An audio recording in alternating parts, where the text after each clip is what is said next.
Ambassador Stuart Eisenstadt, Chairman of the United States Holocaust Memorial Council.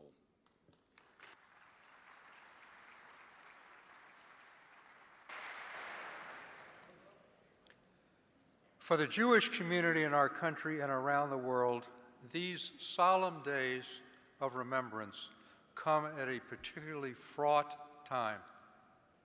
The unimaginable has become a reality before our eyes. What would the 6 million victims of the Holocaust, murdered because of a Nazi racial ideology rooted in historical anti-Semitism, think about its revival in the United States in the 21st century? In the United States, whose brave soldiers defeated Hitler's Nazi regime and, along with our allies, liberated the concentration camps. What do the aging eyewitnesses, the 245,000 Holocaust survivors around the world, almost 40,000 in our own country, think when they witness a rise of anti-Semitic outbursts, harassment, threats, and violence on our campuses, in the land of the free and the home of the brave, evoking what they witnessed as young girls and boys in Nazi-occupied Europe? What do they make of the fact that for the last several years before October 7th, police guards were necessary at synagogues and Jewish day schools and community centers? How do they come to terms with seeing so many young people justify Hamas's brutality, which carried out the greatest single-day loss of Jewish lives in Israel since the Holocaust? How do we best honor the memory of those who died at the hands of the Nazis, 6 million men, women, and children? At the outbreak of World War II, September 1st, 1939, there were 17 million Jews in a world of 1 billion. Now, there are only 15.7 million in a world of 8 billion. But sheer numbers mask the loss and the Holocaust of the flower of Jewish religion, culture, the arts, science, and yes, those eking out a living in small shtetls but preserving their Jewish heritage. We should honor them in the following ways. First, we owe it to the 250,000 Holocaust survivors to do all we can to assure that in their remaining years they live in a dignity denied them in their youth. And yet, despite generous reparations payments by post-war Germany, which I've helped negotiate, those going back to 1952, today 90% of survivors live in or near poverty in the former Soviet Union and Central and Eastern Europe, 35% in the State of Israel, and 30% in our own country, the richest in the history of the world. Joe Biden, when he was vice president, championed a U.S. government program to help survivors. But we all owe it to aging survivors to do more to assure that they are well taken care of.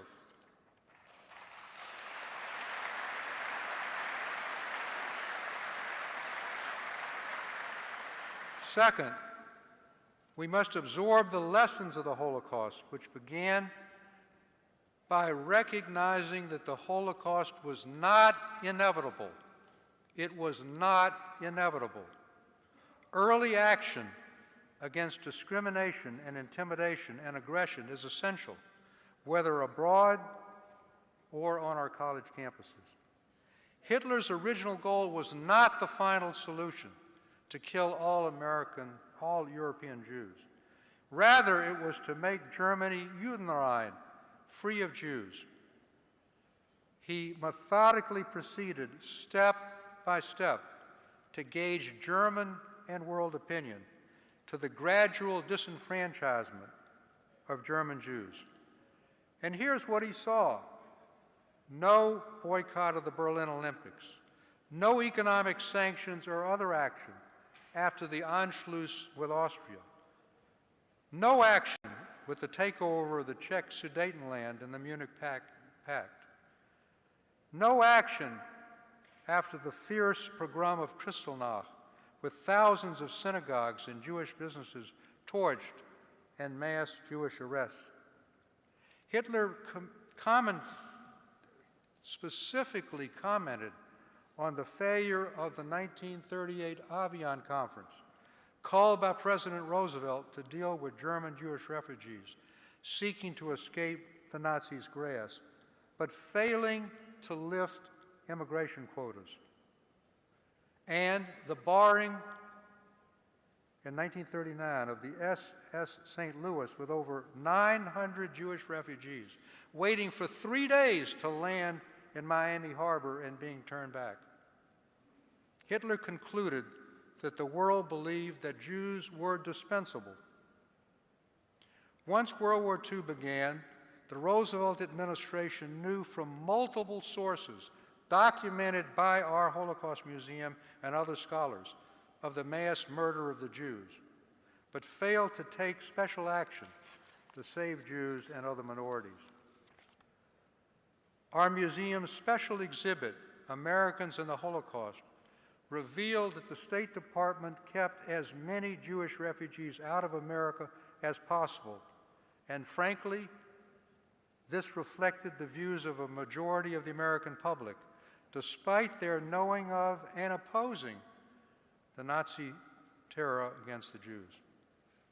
In 1944, in the U.S. Treasury Department, in which I had an office, the staff of the Treasury Department presented to Treasury Secretary Morgenthau a remarkable report, unlike that I think any agency has ever presented to the head of a major department. It was entitled, "The Acquiescence of This Administration in the Murder of the Jews." The staff of the Treasury Department presented that to the Secretary. And this finally led President Roosevelt to create the War Refugee Board that saved tens of thousands of Jews, but not soon enough to save the last large Jewish community. In less than 2 months, more than 430,000 Hungarian Jews were deported to Auschwitz. By the time our brave soldiers stormed the beaches of Normandy on D-Day, June 6, 1944, of the 6 million European Jews who would be killed, 5 million had already been murdered. President Biden and the bipartisan leadership of the Congress, with the leadership of the Speaker of the House, Speaker Johnson, Minority Leader Jeffries, and the Senate, are to be congratulated for taking the lessons to heart of World War II and the Holocaust about the threat of unchecked aggression by continuing aid to Ukraine's defense of democracy against Vladimir Putin, who has repeatedly publicly distorted and exploited the Holocaust, and at the same time passing aid to Israel at its moment of greatest threat, a threat from Hamas and other terrorist organizations who do not seek a peaceful solution to the Palestinian-Israeli dispute, but rather to eliminate Israel root and branch as a Jewish state. At home, the Biden administration launched last year, well before October 7th, the nation's first national strategy to counter anti-Semitism, involving all federal departments and agencies. And just a few days ago, again with the leadership, bipartisan, of the Speaker and the leader, the House of Representatives passed the Bipartisan Anti-Semitism Awareness Act to clarify the definition of anti-Semitism. We thank you.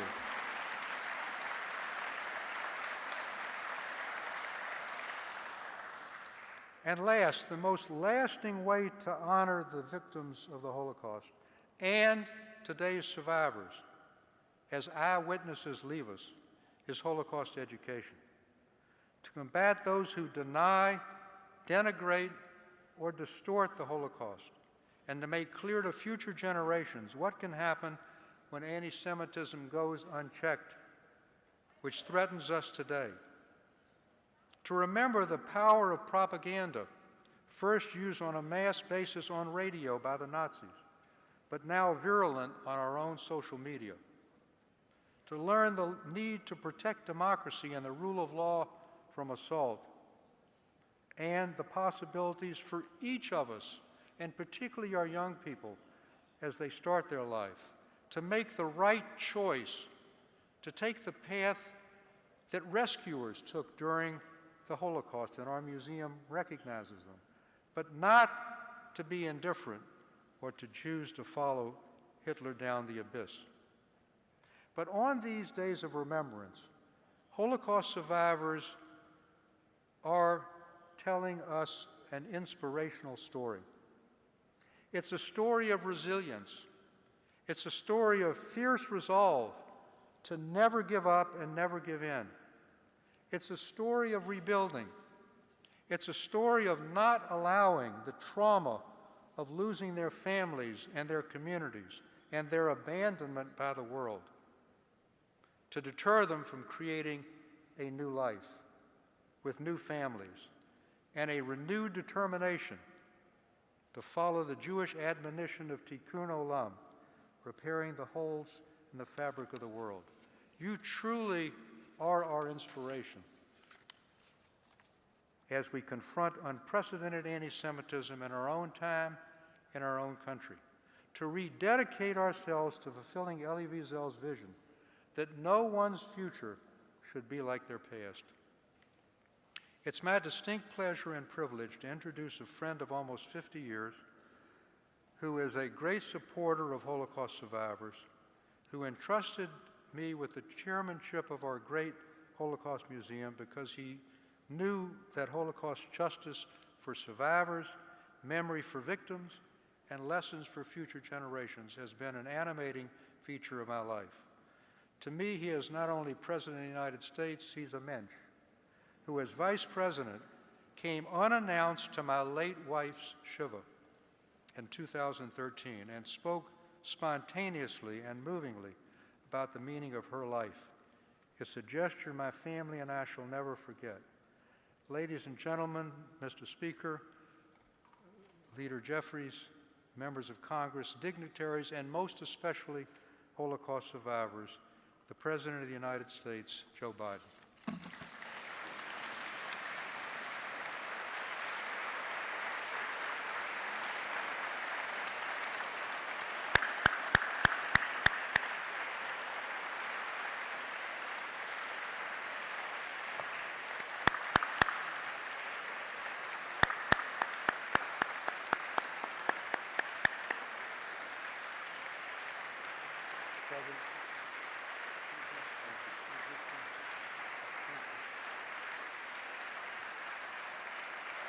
Thank you.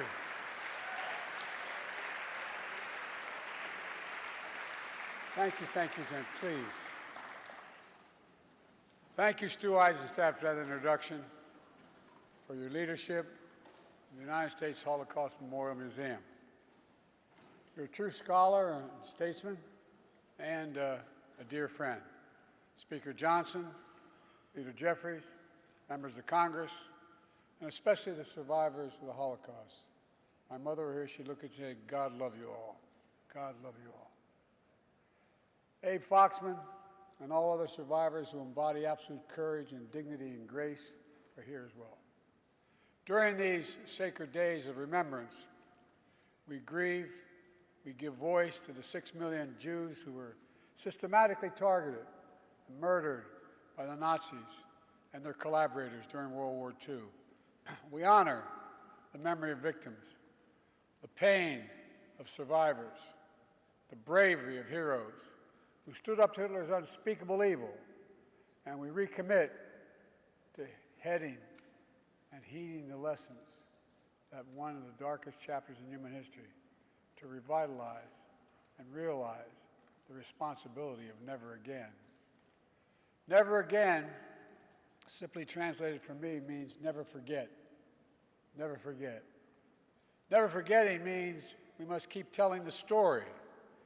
We must keep teaching the truth. We must keep teaching our children and our grandchildren. And the truth is, we're at risk of people not knowing the truth. That's why growing up, my dad taught me and my siblings about the horrors of the Shoah at our family dinner table. That's why I visited Yad Vashem with my family as a senator, as vice president, and as president. And that's why I took my grandchildren to Dachau, so they could see and bear witness to the perils of indifference, the complicity of silence in the face of evil that they knew was happening. Germany, 1933. Hitler and his Nazi party rise to power by rekindling one of the world's oldest forms of prejudice and hate, anti-Semitism.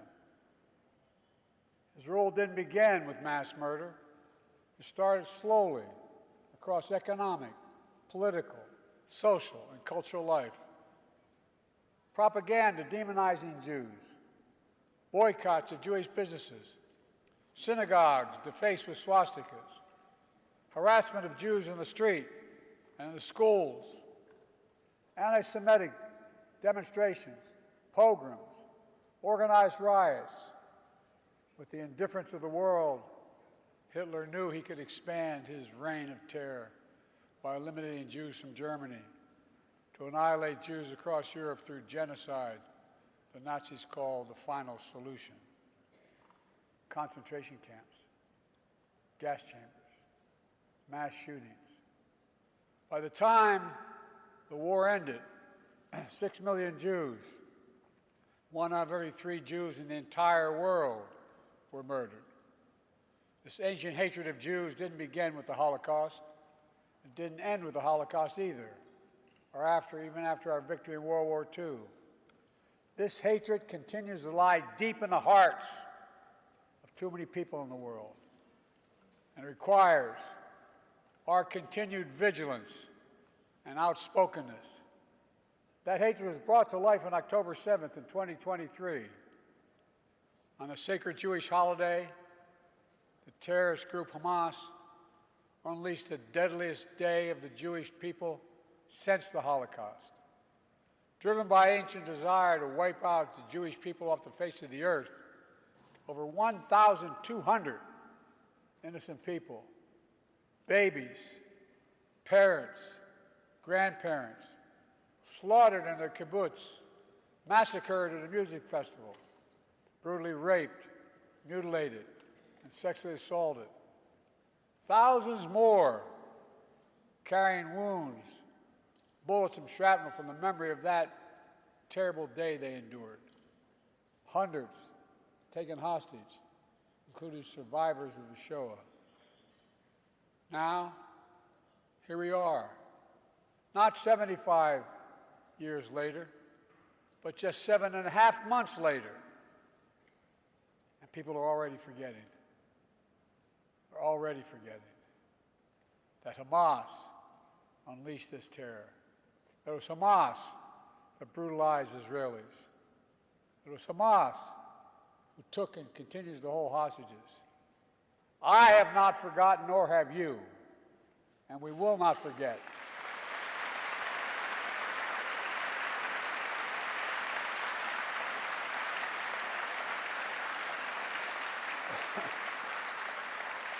And as Jews around the world still cope with the atrocities and trauma of that day and its aftermath, we've seen a ferocious surge of anti-Semitism in America and around the world. Vicious propaganda on social media. Jews forced to keep their hide, their keepers on their baseball hats, tuck their Jewish stars into their shirts. On college campuses, Jewish students blocked, harassed, attacked while walking to class. Anti-Semitism, anti-Semitic posters, slogans calling for the annihilation of Israel, the world's only Jewish state. Too many people denying, downplaying, rationalizing, ignoring the horrors of the Holocaust. On October 7th, including Hamas's appalling use of sexual violence to torture and terrorize Jews. It's absolutely despicable, and it must stop. Silence.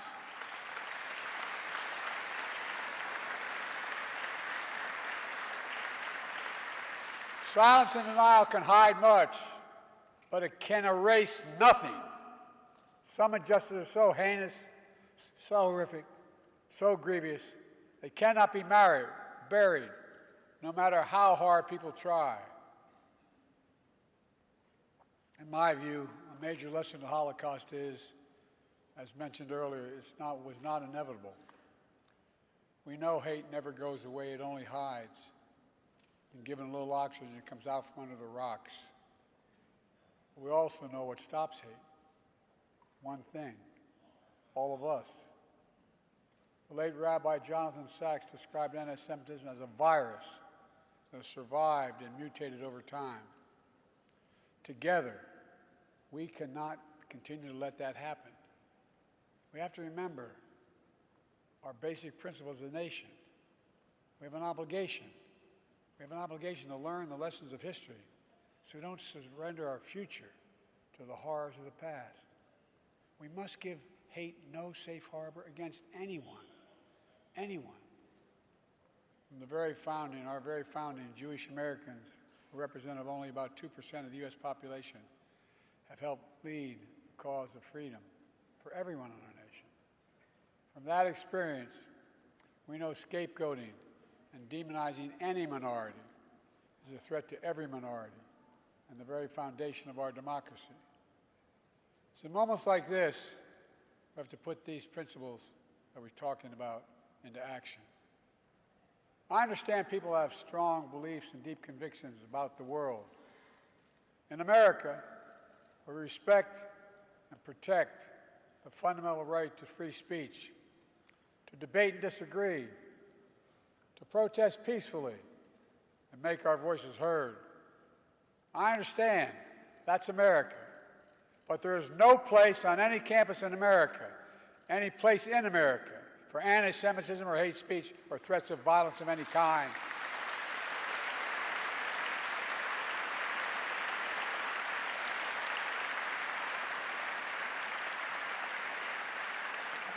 Whether against Jews or anyone else. Violent attacks, destroying property, is not peaceful protest. It's against the law. And we are not a lawless country. We're a civil society. We uphold the rule of law. And no one should have to hide or be brave just to be themselves.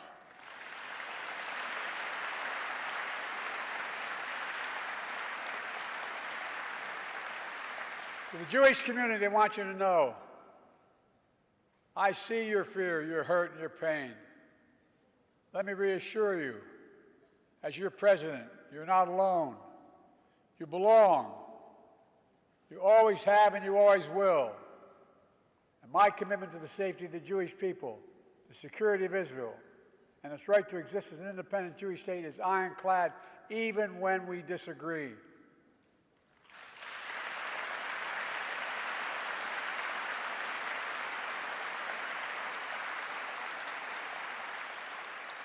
My administration is working around the clock to free remaining hostages, just as we have freed hostages already, and will not rest until we bring them all home.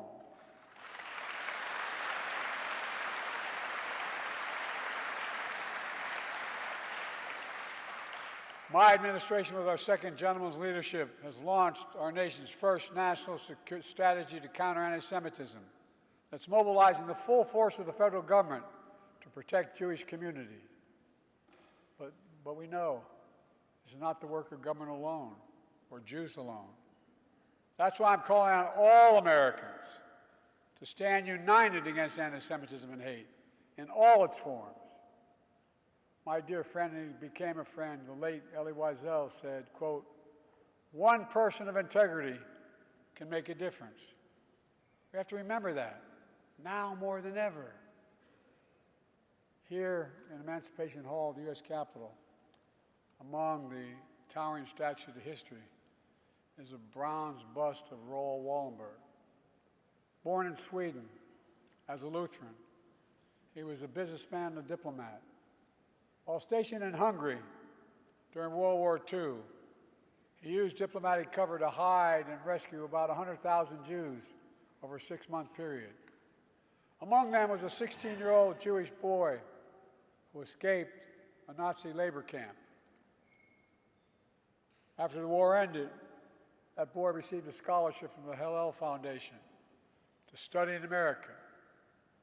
He came to New York City penniless, but determined to turn his pain into purpose, along with his wife, also a Holocaust survivor. He became a renowned economist and foreign policy thinker, eventually making his way to this very Capitol on the staff of a first-term senator. That Jewish refugee was Tom Lantos, and that senator was me. Tom and his wife Annette and their family became dear friends to me and my family. Tom would go on to become the only Holocaust survivor ever elected to Congress, where he became a leading voice on civil rights and human rights around the world. Tom never met Raoul, who was taken prisoner by the Soviets, never to be heard from again. But through Tom's efforts, Raoul's bust is here in the Capitol. He was also given honorary U.S. citizenship, only the second person ever after Winston Churchill. The Holocaust Museum here in Washington is located in a road in Raoul's name. The story of the power of a single person to put aside our differences, to see our common humanity, to stand up to hate, and its ancient story of resilience from immense pain, persecution, to find hope, purpose, and meaning in life, we try to live and share with one another. That story endures. Let me close with this. I know these days of remembrance fall on difficult times. We all do well to remember. These days also fall during the month we celebrate Jewish American heritage. A heritage that stretches from our earliest days to enrich every single part of American life today. Great Jewish American named Tom Lantos used the phrase, "The veneer of civilization is paper thin. We are its guardians, and we can never rest." My fellow Americans, we must be those guardians. We must never rest. We must rise against hate, meet across the divide, see our common humanity, and God bless the victims and survivors of Shoah. May the resilient hearts, the courageous spirit, and the eternal flame of faith of the Jewish people forever shine their light on America and around the world. Pray God. Thank you all.